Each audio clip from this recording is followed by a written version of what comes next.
तो विद्या वृष्टि क्लास में आप सबका स्वागत है।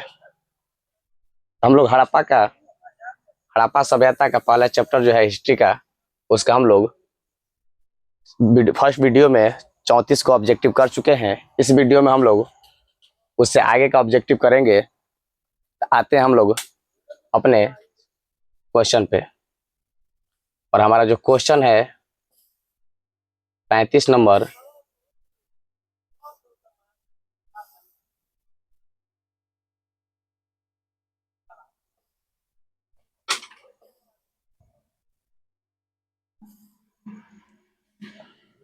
चौंतीस नंबर हम लोग ने अपना क्वेश्चन कर लिया था। 34 नंबर क्वेश्चन था हमारा, हड़प्पा और मोहनजोदड़ो की खुदाई के समय भारतीय पुरातात्विक सर्वेक्षण के डायरेक्टर जनरल कौन थे? तो इसका आंसर क्या हुआ था? D John Marshall. तो ये क्वेश्चन हम लोग कर लिए थे। तो आते हैं हम लोग क्वेश्चन नंबर 35 पे। 35 नंबर जो हमारा अगला क्वेश्चन है, आलमगीरपुर कहाँ स्थित है? अच्छा, ये क्वेश्चन कब पूछा गया था बाबू? 2024 में। तो आलमगीरपुर कहाँ स्थित है? तो आलमगीरपुर है उत्तर प्रदेश। कहाँ? यूपी में। यूपी में एक जगह है जिसका क्या नाम है? आलमगीरपुर। तो देखते हैं हम लोग हड़प्पा सभ्यता का कुछ भौगोलिक विस्तार। हड़प्पा सभ्यता जो है, इसके पूरब में आलमगीरपुर है। कहाँ है?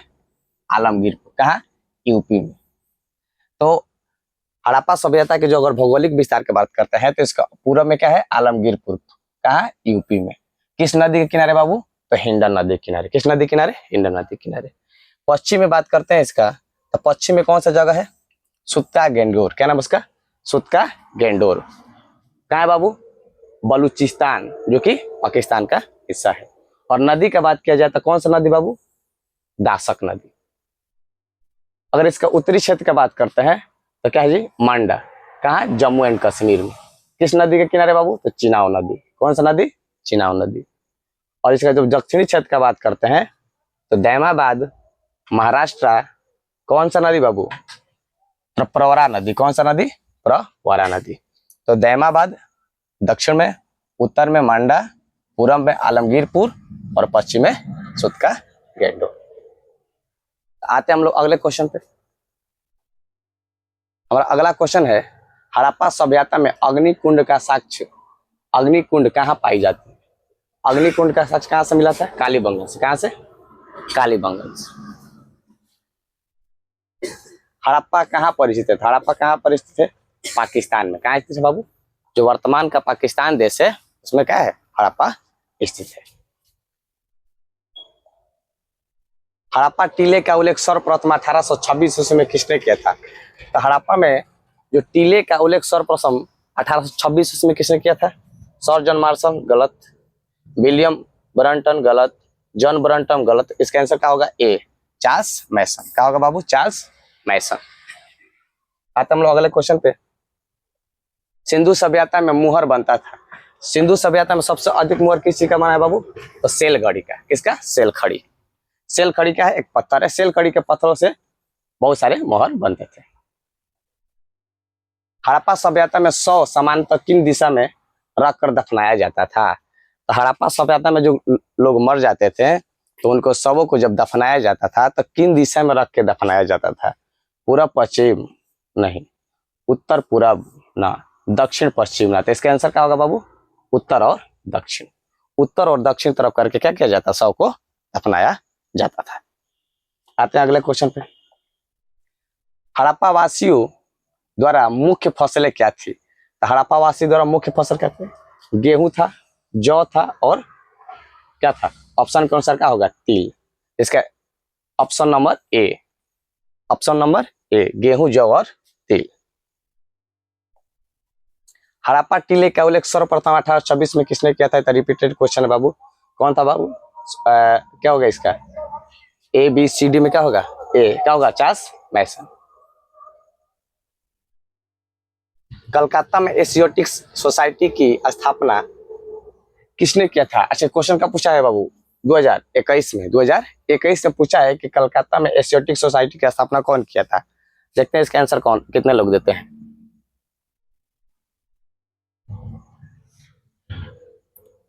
चलो आते हैं, तो इसका आंसर क्या होगा? डी। इनमें से ए, ना ए होगा, ना बी होगा, ना सी होगा, तो इसका आंसर क्या होगा? Option D. क्या होगा बाबू? Option D. आते हैं अगले क्वेश्चन पे। सिंधु घाटी सभ्यता की जुड़वा राजधानी किसे कहा गया है? तो जुड़वा राजधानी किसे कहा गया है? हड़प्पा और मोहनजोदड़ो को। अच्छा, हड़प्पा और मोहनजोदड़ो के बीच का अंतर कितना था?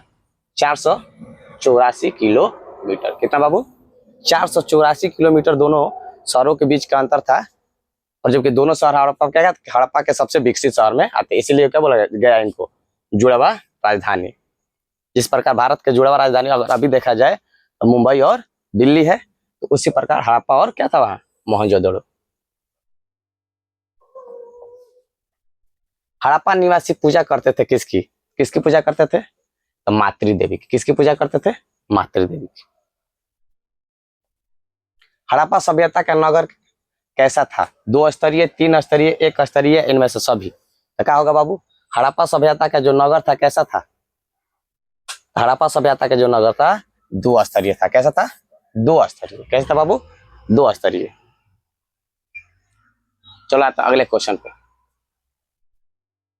अगर 3 स्तरीय की बात किया जाए तो पूरा हड़प्पा सभ्यता की अगर बात किया जाए तो इसमें मात्र एक शहर था जिसका नाम था धौलावीरा। क्या बाबू? धौलावीरा। और जो धौलावीरा था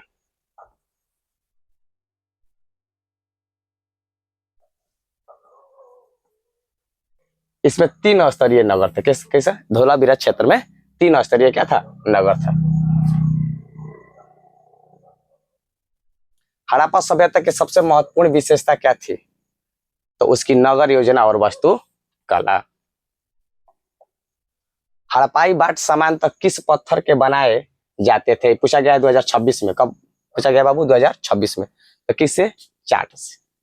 चाट के पत्थर। सेल खड़ी से अक्सर क्या बना था? मुहर। मुहर सबसे अधिक किसका बना है? सेल खड़ी के पत्थर से। जबकि बाट का बात होगा तो किसके? चाट से। हल से जूते खेत का साक्ष्य कहां से मिला है? हल के जूते हुए जो खेत है वो कहां का साक्ष्य कहां से मिला है बाबू? कालीबंगन से। कहां से मिला है? कालीबंगन से। किस स्थान से शतरंज के तरह खेत का प्रमाण मिला है? किस स्थान से शतरंज के तरह खेत का प्रमाण मिला? कहां से बाबू? तो लोथल से। कहां से? लोथल से। लोथल कहां स्थित है? गुजरात। सिंधु घाटी सभ्यता का कौन सा स्थल सिंध का बाग कहा गया है? तो सिंध का बाग किसे कहा गया है बाबू? मोहनजोदड़ो को। किसको? मोहनजोदड़ो। पशुपति शिव की मुहर पर किस पशु का चित्र नहीं था? तो किस पशु का चित्र नहीं था बाबू? सांड का चित्र नहीं था। किसका चित्र नहीं था? सांड का चित्र नहीं था। बाघ का था, हिरण का था, भैंसा का था, गेंडा का था, लेकिन सांड का नहीं था। इसका आंसर क्या हो जाएगा? Option number D. क्या होगा? Option number D. किसका बाबू? सांड।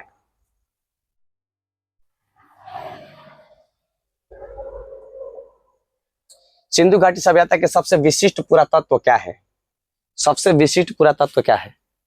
तो मुहर। क्या जी? मुहर। क्योंकि मुहर पर एक बहुत सारे चित्र क्या गए थे? गढ़े गए थे उस पे। तो सबसे विशिष्ट बात किया जाए तो क्या होगा? मुहर। Option D. हड़प्पा सभ्यता के विशिष्ट पुरावस्तु में क्या शामिल है?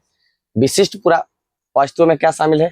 मुहर भी, बाट भी, पक्की हुई ईंट भी। इसका ऑप्शन क्या होगा? ऑप्शन नंबर डी, इनमें सभी। क्या होगा बाबू? ऑप्शन नंबर डी, इनमें सभी। हड़प्पा सभ्यता काल माना जाता है। हड़प्पा सभ्यता काल कब से कब तक माना जाता है? तो 2500 से लेकर 1750 ईसा पूर्व। ऑप्शन क्या हो जाएगा इसका? तो हड़प्पा सभ्यता काल को 3 फेज में बांटा गया है। इससे पहले 3200 से लेके 2500 पूर्व हड़प्पा।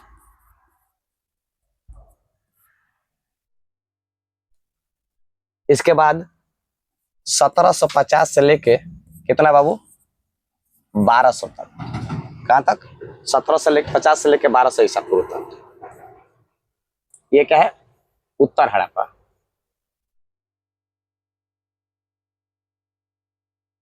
तो जो हड़प्पा सभ्यता जो मुख्य रूप से पढ़ाया जाना है, जो हम लोग पढ़ते हैं, उसका काल कहां से कहां तक है बाबू? 2500 से लेकर 1750। जबकि हड़प्पा सभ्यता का अगर काल में बांटा गया तो 3 काल खंडों में बांटा गया है।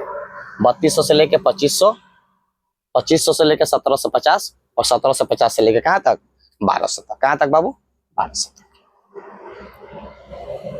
आते हैं अगले क्वेश्चन। हड़प्पा की लिपि कैसी थी? हड़प्पा सभ्यता का जो लिपि है वो कैसी लिपि थी?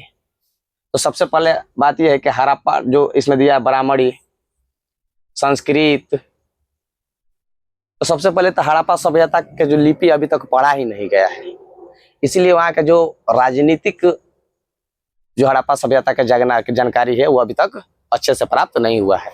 तो चित्र के माध्यम से पुरातत्व जो वस्तुएं मिली है उस माध्यम से हड़प्पा के बारे में अभी तक पता चला है, लेकिन वहां का जो लिखावट था, जो भाषाएं थी, उसको अभी तक पढ़ा नहीं गया है। तो क्या होगा इसका आंसर? अपठित, ऑप्शन बी। हड़प्पा की लिपि कैसी थी बाबू? अपठित, अब तक पढ़ा नहीं गया है। हड़प्पा सभ्यता के लोग मुख्यतः किस धातु से परिचित थे? तो लोहा से तो थे नहीं, तांबा और कांसा, तो इसका आंसर होगा बी।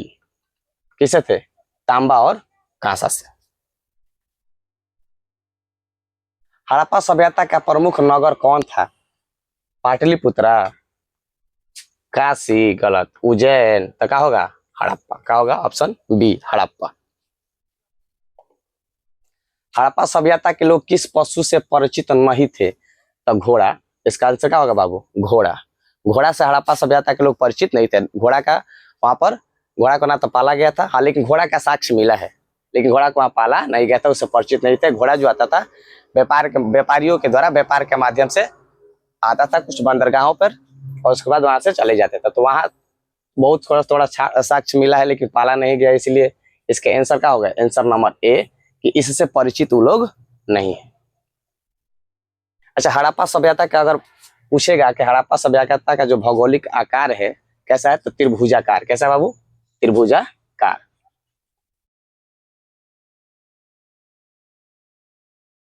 त्रिभुजाकार। आते हैं अगले क्वेश्चन पे। चावल के प्रमाण कहाँ मिले हैं? तो चावल का प्रमाण कहाँ मिला है बाबू? धौलावी, लोथल में, सॉरी, कहाँ मिला है बाबू? लोथल में। Option number A. हड़प्पा सभ्यता में सबसे अधिक किस की पूजा होती है? तो सबसे अधिक किसकी पूजा होती है? मातृ देवी की। किसकी पूजा होती है बाबू? मातृ देवी की।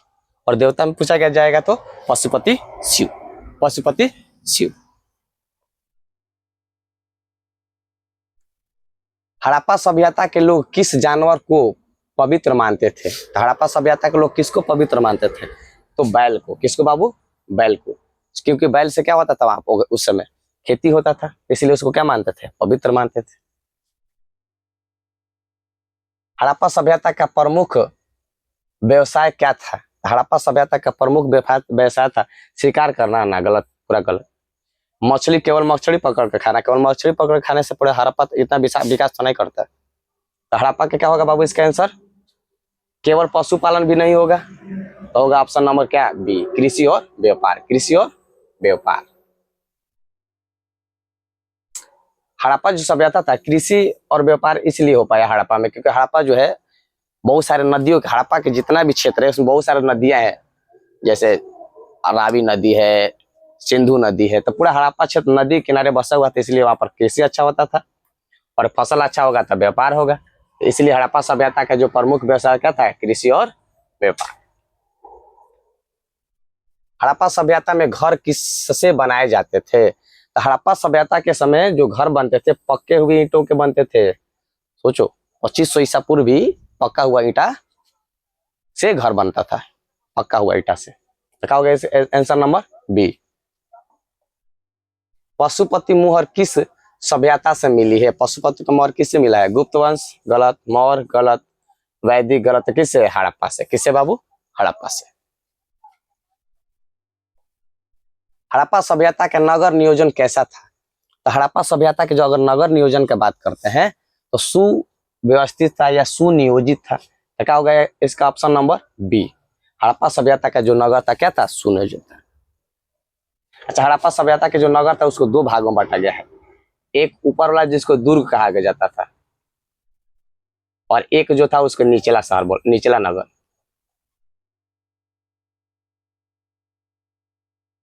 एक को दुर्ग बोला जाता था जो ऊपर वाला है, उसमें बड़े बड़े जो राजा महाराजाओं के जो छोटे छोटे लोग रहते थे वहां पर, मतलब राजा महाराजा रहते थे दुर्ग पे, वो किला मतलब ऊंच स्थान पर बनाया जाता था। जैसे कि जो निचला वाला है उसे नीचे वाला स्थान पर बनाया जाता था। तो हड़प्पा सभ्यता का अगर नगर की बात किया जाए, इसको दो भागों में बांटा गया था, एक दुर्ग और एक निचला शहर। हड़प्पा सभ्यता में जल निकासी व्यवस्था कैसी थी? हड़प्पा सभ्यता में जल निकासी अत्यंत विकसित थी, क्योंकि जो हड़प्पा सभ्यता के जो घर होते थे और घर का जो एक साइड का दीवार होता था तो किससे कनेक्टेड होता था? तो वहां के नालियों और गलियों से, जिससे आसानी से घर का पानी नाली में प्रवेश कर जाता था और नाली से कहाँ चला जाता था? वो एक बड़े बड़े नाले में, और नाला से वह नदी तालाब में पानी निकल जाता था। कहाँ चला जाता था? नदी और तालाब में। तो अगर बात किया जाए कि जल निकासी का व्यवस्था कैसा था, तो अत्यंत विकसित था। क्या था? अत्यंत विकसित था। हड़प्पा सभ्यता की ईंटों का अनुपात था, तो हड़प्पा सभ्यता के ईंटों का अनुपात क्या था बाबू? हड़प्पा सभ्यता का अगर ईंट का अनुपात का बात किया जाए तो 1:2:4। ऑप्शन नंबर कितना? बी। ऑप्शन नंबर क्या होगा बाबू? Option number B. अच्छा, हड़प्पा सभ्यता का अगर क्षेत्रफल की बात की जाए, क्या बाबू? हड़प्पा सभ्यता का क्षेत्रफल का, हड़प्पा सभ्यता का क्षेत्रफल कितना होगा? कौन बताएगा? देखते हैं कौन टाइप करते, मैसेज में देखते हैं कौन लोग भेजते हैं। जल्दी कमेंट कीजिए हड़प्पा सभ्यता का क्षेत्रफल। तो देखो 12,99,600 वर्ग किलोमीटर। कितना बाबू? 12,99,600 वर्ग किलोमीटर। ऐसे लगभग में कितना होता है? 13 लाख। 13 लाख। और एग्जैक्टली कितना होगा? 12,99,600 वर्ग किलोमीटर। आते हम लोग अगले क्वेश्चन पे। हड़प्पा सभ्यता का दूसरा क्या नाम था? तो हड़प्पा सभ्यता का दूसरा नाम क्या था? सिंधु सभ्यता। अच्छा, हड़प्पा सभ्यता को तीसरा का नाम क्या था? एक तो हो गया हड़प्पा, दूसरा का सिंधु घाटी सभ्यता, तीसरा का, तो तीसरा का हड़प्पा को मेसोपोटामिया के सभ्यता में क्या कहा गया है? मेलुहा। तो मेलुहा का मतलब भी वही हड़प्पा सभ्यता। तो एक हड़प्पा, दूसरा का सिंधु घाटी सभ्यता और तीसरा का मेलुहा। आज का हमारा अंतिम क्वेश्चन और इस चैप्टर का अंतिम क्वेश्चन, हड़प्पा सभ्यता का पतन किसके कारण हुआ? हड़प्पा सभ्यता का पतन का अगर ऑप्शन के अनुसार मुख्य रूप से देखा जाए तो प्राकृतिक कारण और नदियों के परिवर्तन के कारण। ऐसे हड़प्पा सभ्यता का पतन का बहुत सारे जो इतिहासकार है, विदेशी आक्रमण भी बताते हैं, महामारी भी बताते हैं, युद्ध भी बताते हैं, लेकिन इस ऑप्शन के अनुसार क्या होगा? ऑप्शन के अनुसार हमारा ऑप्शन नंबर बी। क्या होगा बाबू? Option number B. ये था इस चैप्टर के 1 से लेकर 70 तक हम लोग देखे ऑब्जेक्टिव। और जितने भी क्वेश्चन है, बहुत सारे क्वेश्चन बिहार बोर्ड में पूछे हुए क्वेश्चन है। यदि हमारा वीडियो आपको पसंद आया होगा तो हमारे वीडियो को लाइक कीजिए, सब्सक्राइब कीजिए, कमेंट कीजिए और अपने दोस्तों के पास जरूर सेंड कीजिए। तो मिलते हैं हम लोग अगले चैप्टर के साथ अगले वीडियो में।